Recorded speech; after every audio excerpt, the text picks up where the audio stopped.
Hello, everyone. Welcome back to another episode of Breaking the Lens of Bias. My name is Kat Killian. I'm glad to be here with you today. Um, and I just see that I made an error here. I'm going to change it quickly because it is not May 4th. It is May 11th. So I'm going to take 1 second to fix that, my friends. Uh, there we go. And add it back in. There we go. Okay. Anyway, slightly distracted there. Had a little bit of technical difficulty this morning. Restream, the service that I use to stream out this live stream, required me to reconnect my Facebook account. I had a little bit of trouble doing that because I forgot the password. But I was able to recall it and get it. So that's why I'm starting a little bit late today. So thank you for your patience for those of you who may join us live. Um, anyway, so today I want to talk about something, and I have it on my phone. I usually have two screens, and today it's on my phone. I came across a quote by Adam Grant, and as I was thinking about today's show, and I kind of had something in mind that I was going to do, something that I saved, but I think I can save that for a future episode. What this really came across to me in a way, and so I wanted to share this. So this is a quote from Adam Grant. Admitting uncertainty doesn't signal that you lack expertise. It shows that you see complexity. 12 experiments. We're more likely to follow advice that sounds like a weather forecast. We don't blindly trust those who claim to know, we trust those who know what they don't know. And so I was really, that really struck me about uncertainty is that you see complexity. And many of the issues that we've been talking about on the show have concerned the complexity of life. So when we talk about all the hot button issues of the day, whether it be abortion, gun control, politics, all of those things are very uh, people try to simplify them and make it a very simple answer.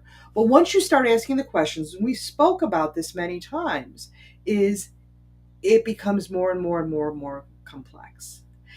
And so somebody who really is an expert in something can see the complexity. They can see what we don't know. So when we have people who, say, "Oh, this is the answer to the thing." We during the pandemic, for example, we learned a lot.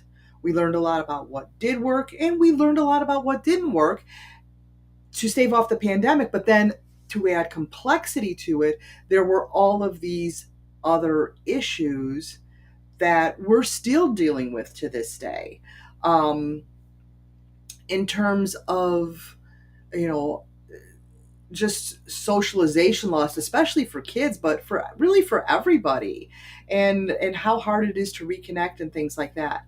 And we may not have seen that complexity in there. Now, granted, some people did, and they saw a need. And I've been very blessed to make friends during the pandemic who live in different parts of the country, who I count as dear friends today, even though we've never met in person, because the communities that arose from that, if you went and you took that effort to participate in those communities, helped us grow, in those ways, and we're a substitute.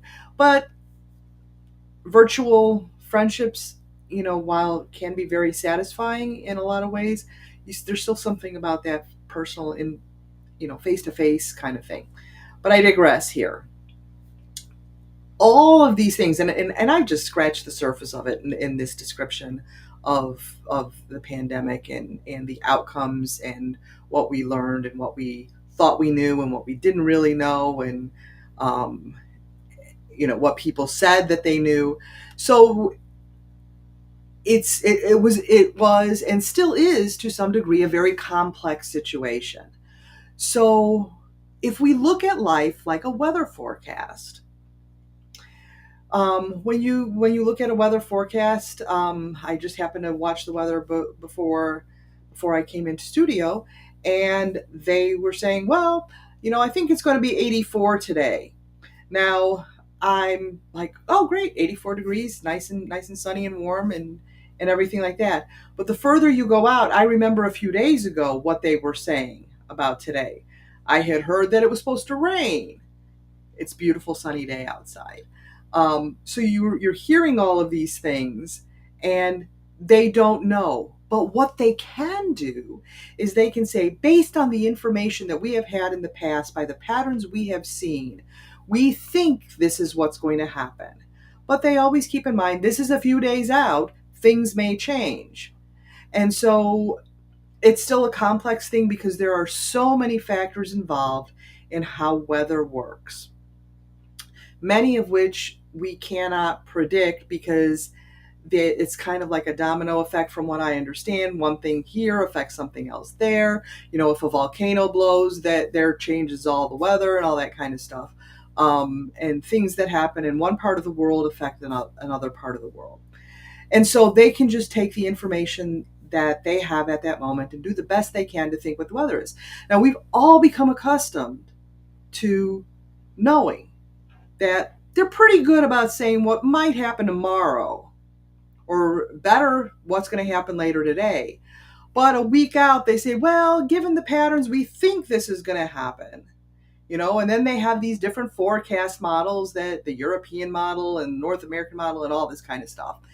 And so that's what they have to go on. That's the data that they have to go on, that they give to us, and they try and explain it according to their understanding, and then and let it go. Okay, so we all understand that. That's a paradigm that we are accustomed to using. So now if we use that in everyday life, and we talk, let's say, about personal relationships. My experience of a person could be a certain way. This person always is upbeat and happy. And today I see them and they're grumpy and sad and everything. And I could just say, well, they're having a bad day. Maybe they're feeling under the weather. Maybe something happened in their life. Maybe they lost their job. I mean, going to the extremes, maybe someone passed away. We don't know what's happening in that person's life.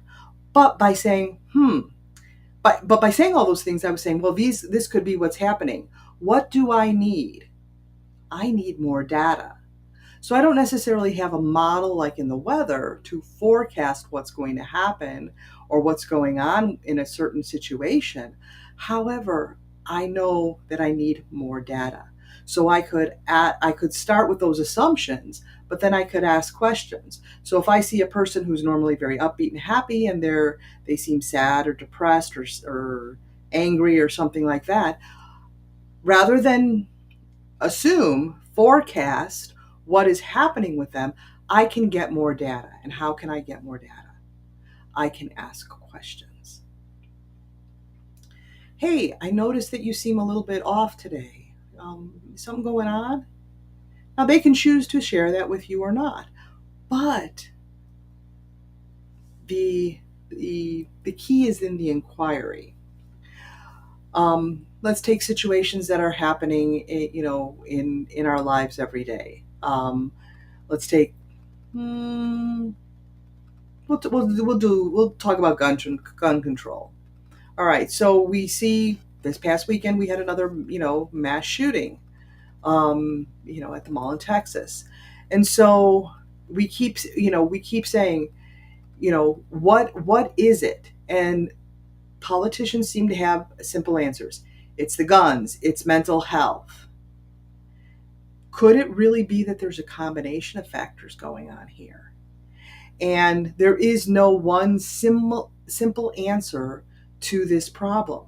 We have to look at the situation in all its complexity and an overall situation. So in a case like this where you have data and you have mass shooting after mass shooting after mass shooting, we have to look at why these things are happening. What is the data telling us? Well, the data is telling us that it's stereotypically white males who are doing it. Now, are there outliers? Absolutely. In any kind of data set, there's always outliers. And you have to be aware of the outliers and know what they do. But what does the overall data tell us? What does it tell us about the mental states? What does it tell us about the gun control laws in the various states, and where did the breakdowns occur? Um, all those kinds of things. And so we need to look at them. We want the fast answer, so we make the fast decisions. And when people sound certain about things, we're like, yes. The people who really know or take the time to learn want to take that step back and say, I need to really look at all of the data and all of the factors in there. And is it boring sometimes to have to go through that because we want to go from one thing to the next? Absolutely. But if you want to make good decisions and have good understanding, I would much rather say, I don't know, let me investigate that. Or I'm going to listen to a person who says something, and it's mental health. We need to deal with the mental health crisis in this country. And as if that is the only contributing factor to the problem. And I'm not denying I'm not denying that is a contributing factor. But to take that simple answer that's spoken with conviction and sincerity as the answer is doing yourself a disservice and is doing society a disservice. We need to take that time and say, well, ask the questions. Well, why? Every country has mental health issues, but in the United States, we have this epidemic of mass shootings. What really is the factor going on here? What is happening? Looking at other societies that don't have that problem with guns. What did they do to alleviate that? Or to eliminate it, or to keep it from even happening in the first place?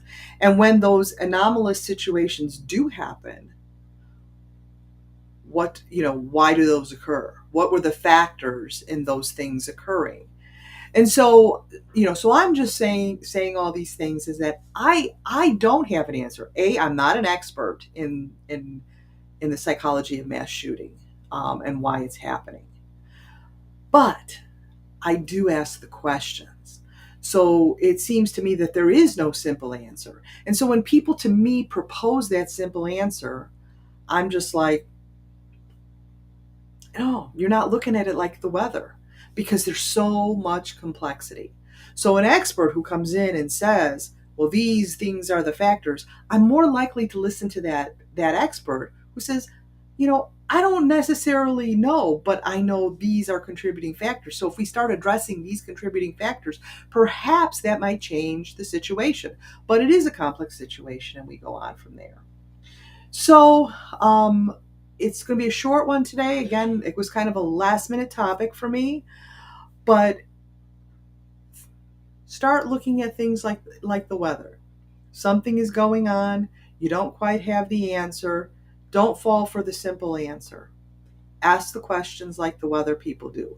Look at the models that you have available. Look at the complexity of the situation and take it forward, and then make a decision. And be okay with, you know what? I don't know. But perhaps this might be a direction we would need to go in, or multifaceted directions we need to go in to address whatever situation that you have going on in your life, whether it's a personal situation, interpersonal situation, or the grand problems of the world. So thank you for tuning in today, and to our episode of Breaking the Lens of Bias. Again, my name is Kat Killian. Please feel free to leave your comments, and be happy to address them. If you have any ideas for topics that you would be interested in addressing on this subject, I'd be more than happy to do that.